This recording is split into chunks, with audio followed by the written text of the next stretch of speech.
Bonjour et bienvenue dans une toute nouvelle vidéo decklist et aujourd'hui on va parler d'un deck qui me passionne tout particulièrement.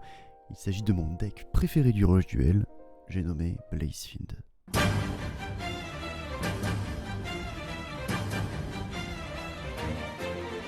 D'abord conçu comme un deck maximum, Blazefiend était selon la fanbase le meilleur deck maximum ou tout du moins l'archétype qui exploitait au mieux cette mécanique.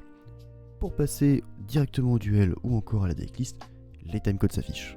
Si vous aimez les enfers, Blazefiend est fait pour vous. En effet, chaque monstre possède un nom qui ressemble aux démons les plus puissants et je vous les afficherai au fur et à mesure, ne vous en faites pas.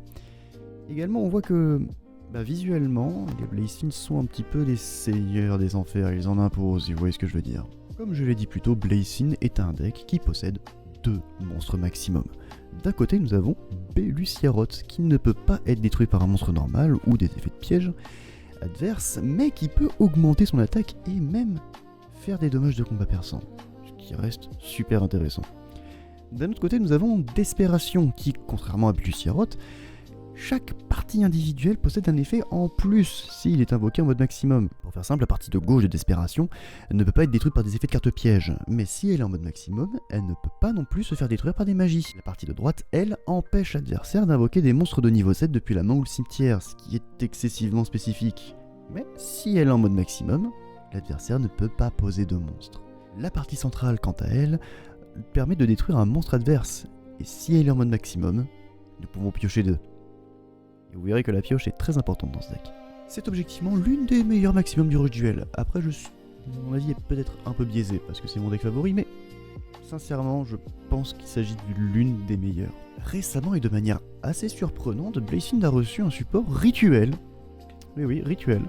Qui, honnêtement, est très bien. D'un côté, Archel, qui, si on acquis son effet, gagne de l'attaque pour chaque monstre feu maximum dans le cimetière, et d'un autre, Lunael qui diminue l'attaque de tous les monstres de l'adversaire, si nous possédons un monstre de niveau 10 sur le terrain, de 1000 points, qui est énorme. Mais une question se pose, est-ce que ce deck est bon ?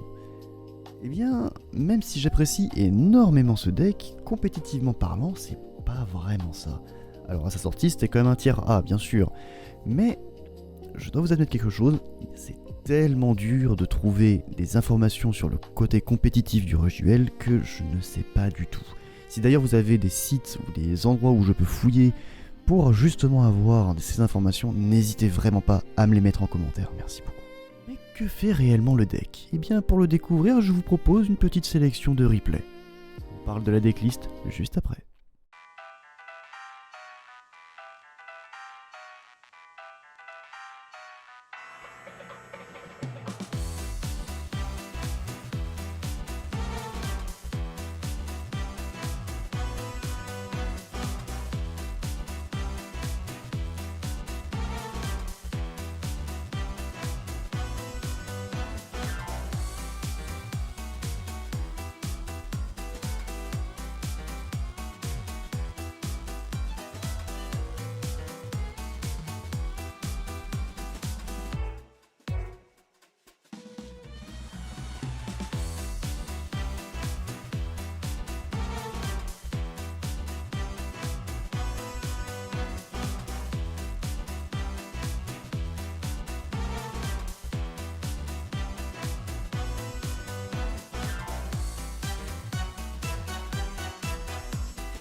Pour ce qui est de la decklist, je me suis concentré sur l'aspect maximum du deck et surtout sur Desperation, vous l'avez vu je pense. Donc chaque partie est en x3. J'ai tout de même gardé un Belluciaroth pour avoir des monstres en guise d'invocation sacrifice. J'ai essayé de l'invoquer en mode maximum, j'ai réussi une fois mais malheureusement le duel était totalement inintéressant donc tant pis. Lucilès est très pratique car il nous permet de réinvoquer un monstre maximum depuis le cimetière, ce qui est très pratique pour achever l'adversaire ou encore pour avoir un matériel rituel. Ultima Stallion nous permet de récupérer rapidement des monstres maximum depuis le cimetière, ou un monstre de niveau 10, comme Lucilès par exemple. Ce qui nous permet plusieurs choses, par exemple utiliser l'effet de la partie centrale de Desperation qui nous demande de défausser 2 cartes pour pouvoir détruire un monstre en face, ou encore d'utiliser certaines magies. Mais ça on y reviendra plus tard. L'autre monstre de niveau 10, et c'est surtout celui-là qu'on ira chercher avec Stallion, c'est Zébult. Zébult nous permet de réinvoquer un monstre de niveau 10 depuis le cimetière. Alors vous allez me dire, oui mais ça ressemble à Lucilès. Certes, mais Lucilès est bloqué en maximum. Pas Zébult. Il nous permet de récupérer n'importe quel monstre de niveau 10. Une partie de maximum, Lucilès, ou encore un monstre rituel. Également, j'ai décidé de mettre 3 fois la chauve-souris, car elle nous permet de récupérer 2 cartes très importantes, Altar et la cage. On y reviendra plus tard, mais ces 2 cartes sont très importantes, surtout Altar. Le Police Hound permet de rapidement garnir notre cimetière, et de pourquoi pas récupérer n'importe quel monstre de notre deck parmi les cartes envoyées qui n'est pas lui-même.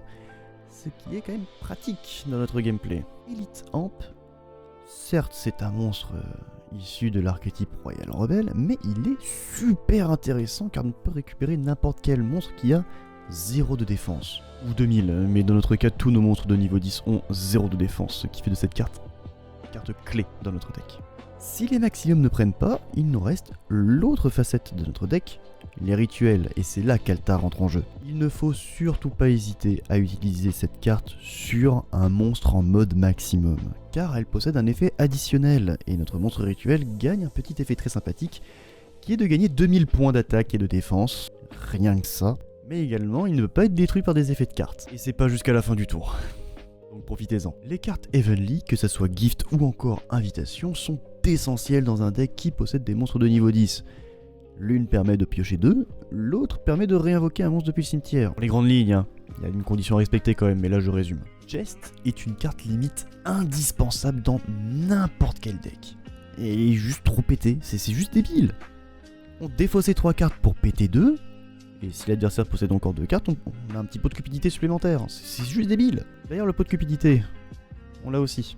Je vous ai dit, on aime bien piocher, très important dans le deck. On l'avait évoqué un peu plus tôt, mais la cage est très intéressante, car elle empêche la destruction de 2 monstres démons sur notre terrain, si nous possédons un monstre de niveau 10 bien sûr. Sinon, on gagne juste 500 points d'attaque et de défense, ce qui n'est pas négligeable non plus. Vous savez, j'aime bien mettre une carte légende de chaque type dans mes decklists, et bien qu'il n'y ait pas de carte monstre légende, pour une fois, eh bien, Cylindre Magique peut quand même vous sauver des games, hein. Le burn, j'aime ça. Pour ce qui est de l'extra deck, nous possédons 2 monstres rituels, autant les utiliser, faut être chacune. Je vous remercie d'avoir suivi cette vidéo jusqu'au bout et n'hésitez pas à aller voir nos partenaires qui s'affichent dès maintenant. Si jamais vous avez une petite idée d'un archétype que je pourrais utiliser pour la decklist de ce mois-ci, le mois de février, n'hésitez pas à me le laisser en commentaire, j'essayerai d'y travailler, que ce soit pour ce mois-ci ou pour un mois à venir. En attendant, je vous souhaite une excellente journée et je vous dis à mercredi sur Twitch ou à la semaine prochaine pour de nouvelles vidéos.